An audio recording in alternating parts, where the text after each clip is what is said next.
it's been a great event. I mean, to be really honest, to be teaching Phaco from this grassroots level is absolutely phenomenal. Because when you are teaching something and you're learning it from the right people, the right way, there's no better learning. Because it's really tough to teach people who have learned something wrong.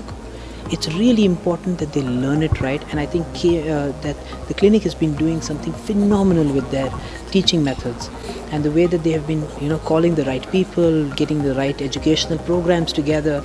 It's been a really educational workshop here, and I'm still continuing. Tomorrow we have a wet lab session, hands-on wet lab. We're going to teach a lot of students how to train. Clinic Mata Utama Salagi Kabur.